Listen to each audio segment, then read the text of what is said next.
ನಮಸ್ಕಾರ ಸ್ನೇಹಿತರೆ, ನಾನಿವತ್ತು ನಿಮ್ಮನ್ನು ಕರ್ಕೊಂಡು ಹೋಗ್ತಾ ಇರುವಂಥದ್ದು ಕರ್ನಾಟಕ ಕರಾವಳಿಯ ಪರಂಪರೆಯ ಹೃದಯ ಸ್ಥಳಕ್ಕೆ. ಹೌದು, ಉಡುಪಿಯ ಪಡುಕರೆ ನಮ್ಮನ್ನು ಕೈ ಬೀಸಿ ಕರೀತಾ ಇದೆ. ಇಲ್ಲಿ ನಡೆಯುವ ಒಂದು ವಿಶಿಷ್ಟವಾದ ಮೀನುಗಾರಿಕಾ ವಿಧಾನವನ್ನು ನಾನು ನಿಮಗೆ ಪರಿಚಯಿಸಲಿಕ್ಕಿದ್ದೇನೆ. ಅದು ಕೈರಂಪಣಿ.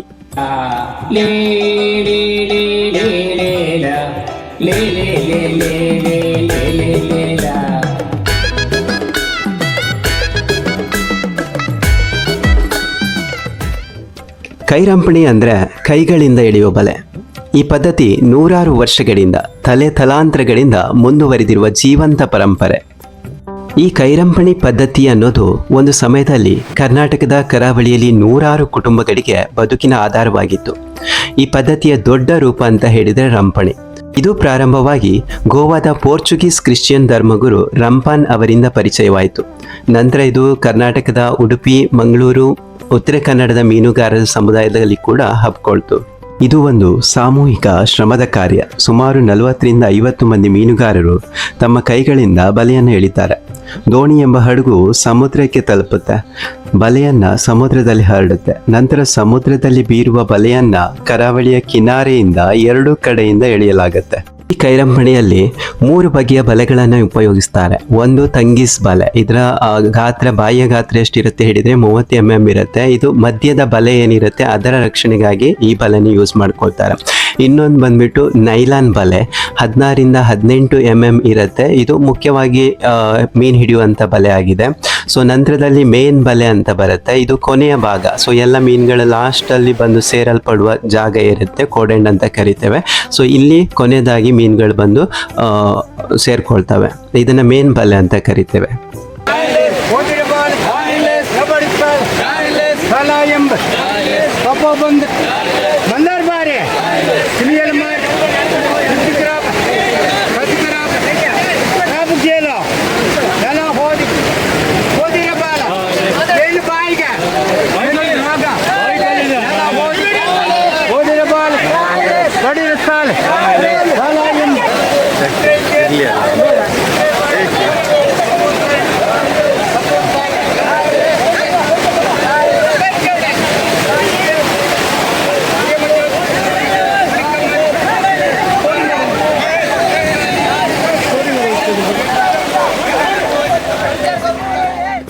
ಸಾವಿರದ 1972-73ರಲ್ಲಿ ರಾಜ್ಯದಲ್ಲಿ 114 ಕೈರಂಪಣಿಗಳು ಕಾರ್ಯನಿರ್ವಹಿಸ್ತಿದ್ವು. ಆದರೆ ಇವತ್ತು 60ಕ್ಕಿಂತ ಕಡಿಮೆ ಮಾತ್ರ ಉಳ್ಕೊಂಡಿವೆ.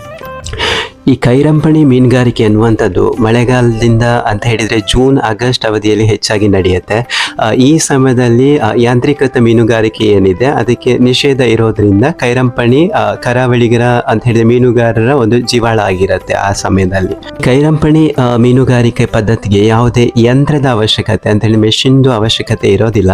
ಸ್ಥಳೀಯವಾಗಿ ಲಭ್ಯವಿರುವ ಸಾಮಗ್ರಿಗಳನ್ನೇ ಉಪಯೋಗಿಸ್ಕೊಳ್ತಾರೆ. ಈ ಪದ್ಧತಿ ತಂತ್ರಜ್ಞಾನವಿಲ್ಲದೇ ಇದ್ರೂ ಶ್ರಮ, ಜಾಣ್ಮೆ, ಪರಿಸರವಾದದ ವಿಧಾನದಿಂದ ಸಾಗ್ತದೆ. ಅಂತ ಹೇಳಿದರೆ ಪರಿಸರಕ್ಕೆ ಯಾವುದೇ ರೀತಿಯ ಹಾನಿ ಅನ್ನುವಂಥದ್ದು ಈ ವಿಧಾನದಿಂದ, ಜೈವಿಕವಾಗಿ ಇರೋದ್ರಿಂದ ಈ ವಿಧಾನದಿಂದ ಯಾವುದೇ ಹಾನಿ ಅನ್ನುವಂಥದ್ದು ಪರಿಸರಕ್ಕೆ ಆಗೋದಿಲ್ಲ.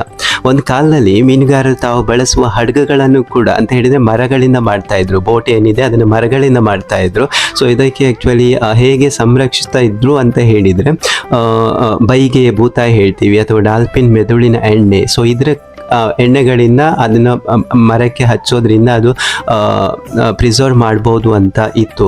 ಆದರೆ ಈಗ ಏನಾಗಿದೆ ಅಂತ ಹೇಳಿದರೆ ಫೈಬರ್ ಬೋಟ್ ಏನಿದೆ ಅದನ್ನೇ ಮೀನುಗಾರಿಕೆಗೆ, ಕೈರಂಪಣಿಗೂ ಕೂಡ ಅದನ್ನೇ ಬಳಸ್ತಾ ಇದ್ದಾರೆ.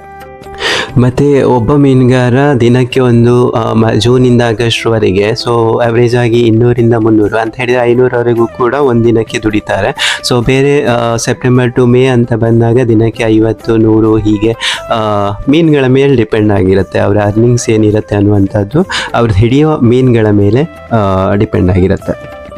ಬೆಳಿಗ್ಗೆ 4:15 ಸ್ಟಾರ್ಟ್ ಮಾಡಿ 11-12 ಗಂಟೆ ತನಕ ಅವ್ರು ಕೂಡ ಮೀನಿತ್ತು ಅನ್ನೋದಾದರೆ ಅಷ್ಟು ತನಕ ಕೂಡ ಬಲೆನ ಬಿಡ್ತಾನೆ ಇರ್ತಾರೆ. ಸೊ ಆವ್ರೇಜ್ ಅಂತ ಹೇಳಿದರೆ 2000ದಿಂದ 4000 kg ಕೂಡ ಮೀನುಗಳನ್ನು ಈ ಮಳೆಗಾಲದ ಟೈಮಲ್ಲಿ ಹಿಡಿತಾರೆ.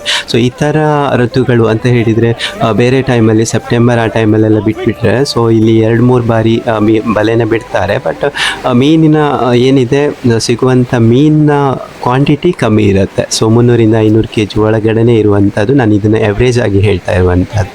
ಕರಾವಳಿಯಲ್ಲಿ ಮೀನುಗಾರಿಕೆ ಅನ್ನುವಂಥದ್ದು ಮೊದಲಿಗೆ ಮೊಗವೀರ ಸಮಾಜದವರ ಕುಲಕಸುಬಾಗಿ ಕಂಡು ಬಂದಿದ್ದರೂ ಕೂಡ ಇವಾಗ ಅಂತ ಹೇಳಿದರೆ ಎಲ್ಲರೂ ಕೂಡ ಈ ಮೀನುಗಾರಿಕೆಯನ್ನು ತಮ್ಮ ವೃತ್ತಿಯನ್ನಾಗಿ ಕೂಡ ಆಚರಿಸ್ಕೊಳ್ತಾ ಇದ್ದಾರೆ, ಅದನ್ನು ಅನುಸರಿಸ್ತಾ ಇದ್ದಾರೆ. ಸ್ನೇಹಿತರೆ, ನಾವೀಗ ನೋಡಿದಂತೆ ಕೈರಂಪಣಿ ಕೇವಲ ಮೀನುಗಾರಿಕಾ ಪದ್ಧತಿ ಅಲ್ಲ, ಅದು ಕರಾವಳಿ ಜನರ ಬದುಕಿನ ಭಾಗ. ಇದು ಸಹಜ ಜೀವನದ ಶ್ರೇಷ್ಠ ಉದಾಹರಣೆ, ಶ್ರಮ, ಸಂಯಮ ಮತ್ತು ಪರಿಸರ ಸಂರಕ್ಷಣೆಯ ನುಡಿಕೊಟ್ಟು. ಇಂಥ ಪರಂಪರೆಯನ್ನು ಉಳಿಸೋದು ಹಾಗೂ ಬೆಳೆಸೋದು ಅಥವಾ ಅದನ್ನು ಕಲಿಯುವ ಅಥವಾ ಗೌರವಿಸುವ ಹೊಣೆ ನಮ್ಮೆಲ್ಲದ್ದಾಗಿರುತ್ತೆ. ವಿಡಿಯೋ ಇಷ್ಟ ಆದರೆ ದಯವಿಟ್ಟು ಲೈಕ್ ಮಾಡಿ, ಕಮೆಂಟ್ ಮಾಡಿ, ನಿಮ್ಮ ಸ್ನೇಹಿತರೊಂದಿಗೆ ಶೇರ್ ಮಾಡಿಕೊಡಿ. ಇದಕ್ಕೂ ಹೆಚ್ಚು ಭಾರತೀಯ ಪರಂಪರೆ, ಜೀವನ ಶೈಲಿ ಮತ್ತು ಮೌಲ್ಯಗಳ ವಿಡಿಯೋಗಳಿಗಾಗಿ ನಮ್ಮ ಚಾನಲನ್ನು ಸಬ್ಸ್ಕ್ರೈಬ್ ಮಾಡಿಕೊಡಿ. ಧನ್ಯವಾದಗಳು. ಮತ್ತೆ ಭೇಟಿಯಾಗೋಣ.